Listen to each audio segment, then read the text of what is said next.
Halo teman-teman, Assalamualaikum warahmatullahi wabarakatuh. Pada pembelajaran Bahasa Indonesia SD kelas tinggi akan membahas mengenai multimodal dan multiliterasi dengan dosen pengampu Bapak Dr. Eko Kuntarto MPD M.Com Eng. Disusun oleh kelompok 1 dari R001 yang beranggotakan Nur Hakiki A1D118001, Mia Novianti A1D118002, Ubaidillah A1D118003, Cilsilia Anindi Putri A1D118004, Rosnia Salmiani A1D118005, Novi Rahmawiyah A1D118006, Maria Magdalena A1D118007, Tamara Putri Salani A1D118008. Materi yang akan dibahas mengenai yang pertama, pengertian multimodality, yang kedua, penggunaan mode, yang ketiga, alat analisis teks, yang keempat, langkah analisa teks, yang kelima, penerapan dan hasil analisa teks, dan terakhir, hubungan yang verbal dengan yang visual. Pembahasan yang pertama, pengertian multimodality. Istilah yang digunakan untuk merujuk pada cara orang berkomunikasi menggunakan modes yang berbeda pada saat bersamaan. Menurut Kress and van Leeuwen 2001, sebagai penggunaan beberapa semiotik modes dalam desain produk atau peristiwa semiotik secara bersamaan, dan dengan cara tertentu, mode-mode ini digabungkan untuk memperkuat, melengkapi, atau berada dalam susunan tertentu. Selanjutnya, penggunaan mode. Mode menurut Bezemer dan Kress 2008 adalah mode dipahami sebagai sumber yang terbentuk secara sosial dan budaya untuk mengomunikasikan makna. Teks dapat dirujukkan pada dua hal yang berbeda. Yang pertama, makna teks dapat saling menggantikan dengan makna semiotik mode. Yang kedua, teks dapat juga dipahami sebagai wadah, situs di mana semiotik mode digunakan untuk menawarkan makna. Contoh, sebuah poster secara keseluruhan dikatakan sebagai sebuah teks yang di dalamnya terdapat verbal dan gambar sebagai dua mode semiotik yang digunakan untuk menyampaikan pesan.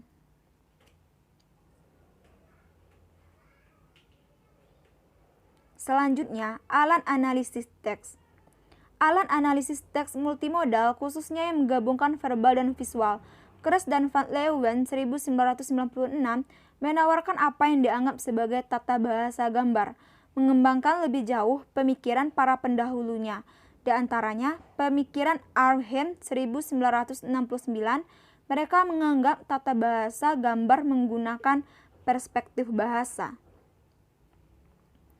Selanjutnya, langkah analisa teks. Langkah analisa dalam tulisan ini juga merujuk pada Unsworth 2001 dan Machine and Weir 2012. Yang pertama, menggunakan langkah analisis ini kita harus memperlakukan image seperti bahasa. Ini artinya image diyakini sebagaimana bahasa verbal merealisasikan metafungsi ideasional.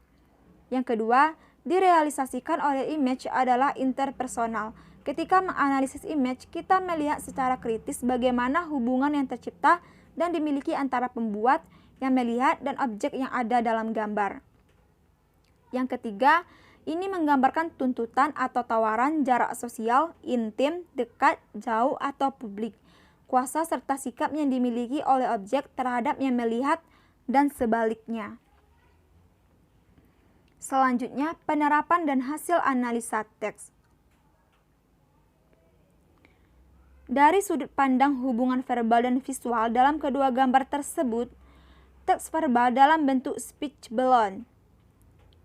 Secara keseluruhan, pesan yang disampaikan kedua ilustrasi dari buku teks bahasa Inggris untuk SD ini adalah ibu dan ayah memiliki ruangan yang menjadi penanda identitas gender sekaligus menunjukkan tugas domestik yang menjadi ciri yang melekat di dalamnya. Selanjutnya, hubungan yang verbal dengan yang visual.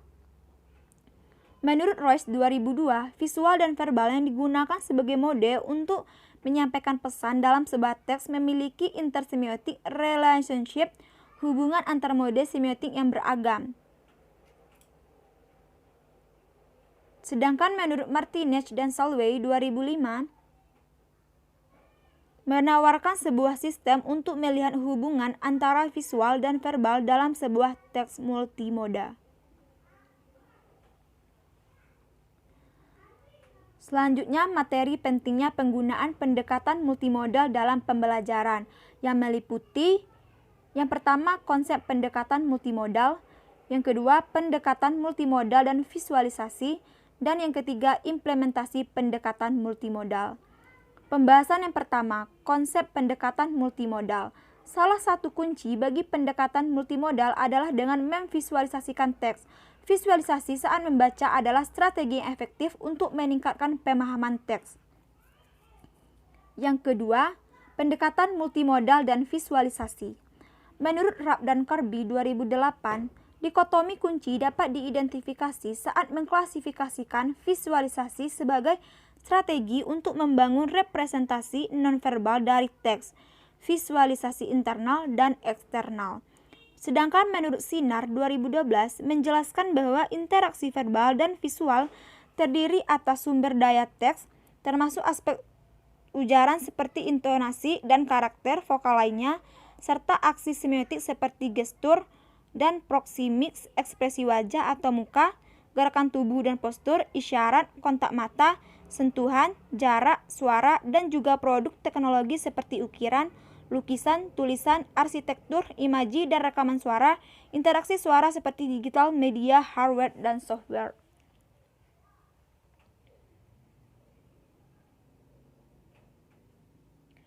Selanjutnya, implementasi pendekatan multimodal. Yang pertama, perangkat lunak dengan memanfaatkan multimodal.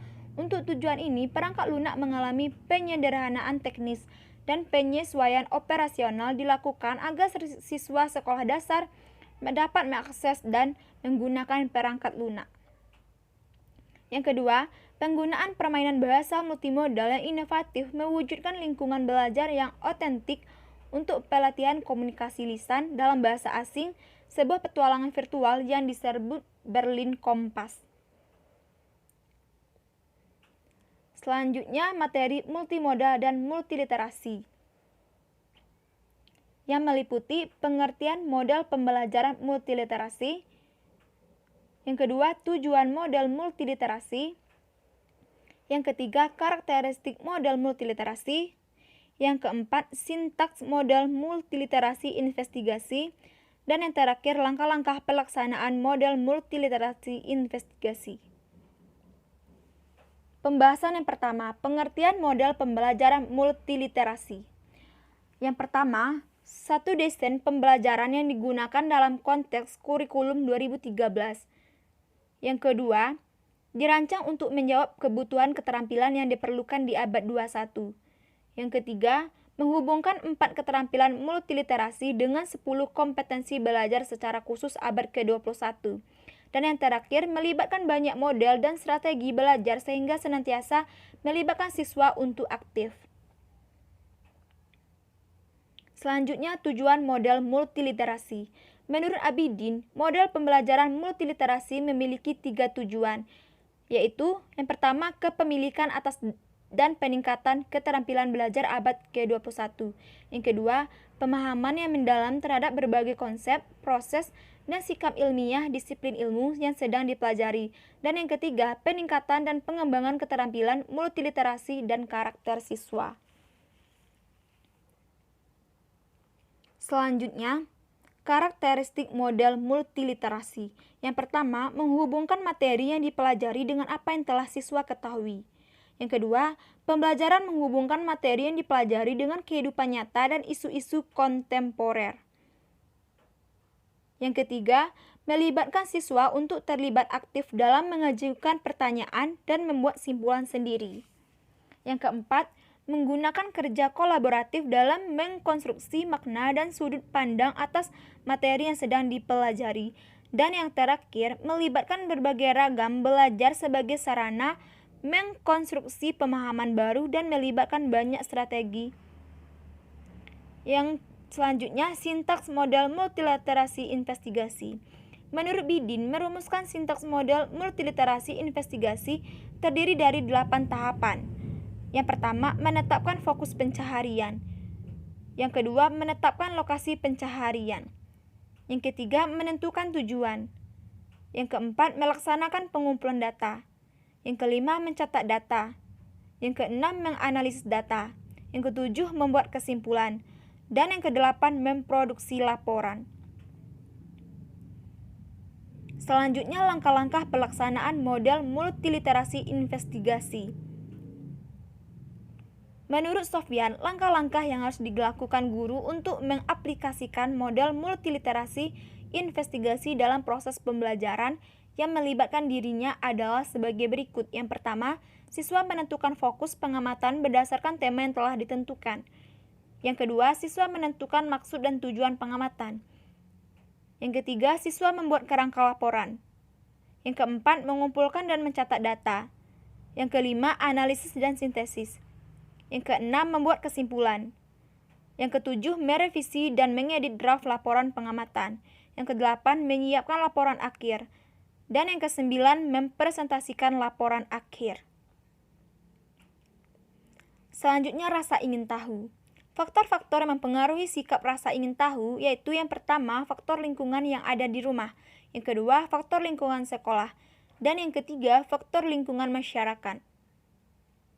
Selanjutnya, upaya guru untuk menumbuhkan sikap rasa ingin tahu. Menurut Desmita, berikut upaya-upaya pengembangan rasa ingin tahu pada peserta didik. Yang pertama, mengembangkan proses belajar mengajar yang demokratis yang memungkinkan anak merasa dihargai. Yang kedua, mendorong anak untuk berpartisipasi aktif dalam pengambilan keputusan dan dalam berbagai kegiatan sekolah. Yang ketiga, memberikan kebebasan kepada anak untuk mengeksplorasi lingkungan, mendorong rasa ingin tahu mereka. Yang keempat, penerimaan positif tanpa syarat kelebihan dan kekurangan anak, tidak membeda-bedakan anak yang satu dengan yang lain. Dan yang terakhir, menjalin hubungan yang harmonis dan akrab dengan anak. Selanjutnya, indikator rasa ingin tahu. Menurut Munandar, dalam Imayasari dan Kurniawan, kriteria yang bisa digunakan diantaranya adalah sebagai berikut. Yang pertama, siswa mampu merespon secara positif terhadap unsur yang baru di lingkungan mereka dengan cara mendekati, memeriksa, dan memperhatikannya. Yang kedua, mengamati lingkungan untuk mencari pengalaman baru.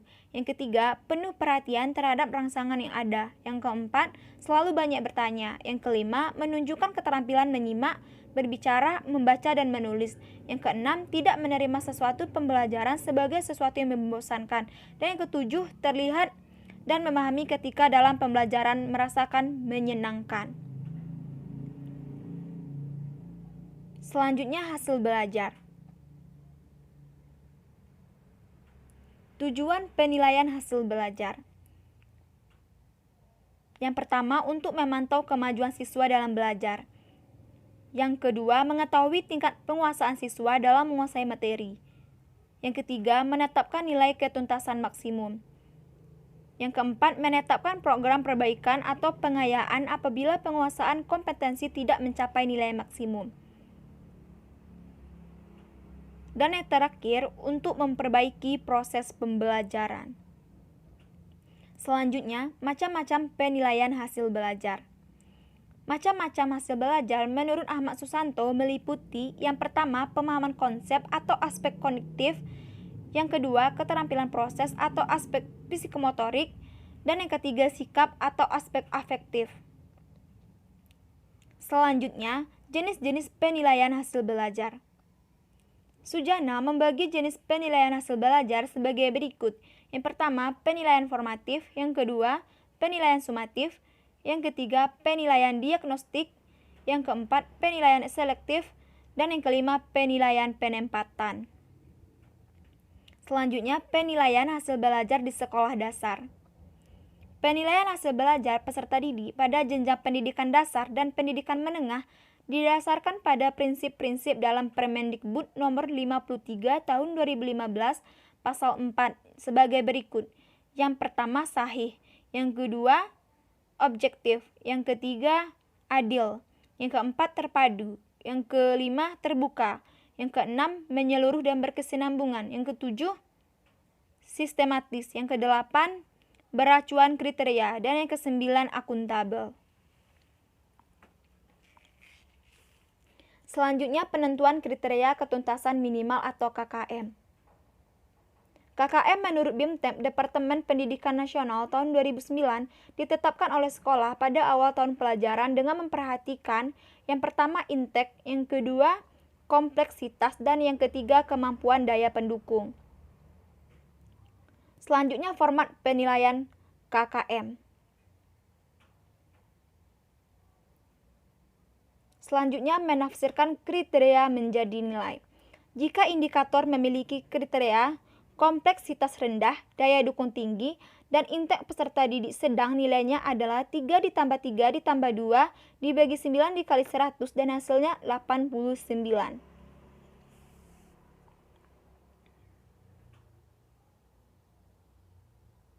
Selanjutnya, penentuan rentang nilai dan penetapan nilai. Nilai KKM indikator adalah rata-rata dari nilai ketiga kriteria yang ditentukan. Contoh, kompleksitas sedang, daya dukung tinggi, dan intake sedang. Maka nilai KKM indikator 75 ditambah 95 ditambah 70 dibagi 3 sama dengan 80. Selanjutnya, dengan memberikan pertimbangan profesional judgemen pada setiap kriteria untuk menetapkan nilai. Contoh, jika indikator memiliki kriteria kompleksitas rendah, daya dukung tinggi, dan intake peserta didik sedang, maka terdapat dua komponen yang memungkinkan untuk menetapkan nilai KKM 100, yaitu kompleksitas rendah dan daya dukung tinggi. Karena intake peserta didik sedang, guru dapat mengurangi nilai KKM, misalnya menjadi antara 80 sampai 90. Selanjutnya, faktor-faktor yang mempengaruhi hasil belajar. Menurut Wasliman dalam Ahmad Susanto, hasil belajar yang dicapai oleh peserta didik merupakan hasil interaksi antara berbagai faktor yang mempengaruhi, baik faktor internal maupun eksternal. Yang pertama, faktor internal. Faktor internal merupakan faktor yang bersumber dari dalam diri peserta didik yang mempengaruhi kemampuan belajarnya. Yang kedua, faktor eksternal. Faktor eksternal, faktor yang berasal dari luar diri peserta didik yang mempengaruhi hasil belajar, yaitu keluarga, sekolah, dan masyarakat. Selanjutnya, hasil penelitian terdahulu yang relevan. Selanjutnya, kerangka pemikiran. Adapun kerangka berpikir penelitian tersaji dalam peta konsep tersebut. Selanjutnya, asumsi dan hipotesis penelitian. Yang pertama, asumsi penelitian. Guru dianggap memiliki kemampuan dan keterampilan untuk melaksanakan model multiliterasi investigasi. Yang kedua, sarana dan prasarana pembelajaran dengan model multiliterasi investigasi dianggap memadai. Yang ketiga, kurikulum yang digunakan saat melakukan penelitian dianggap konstan. Dan yang kedua, hipotesis penelitian.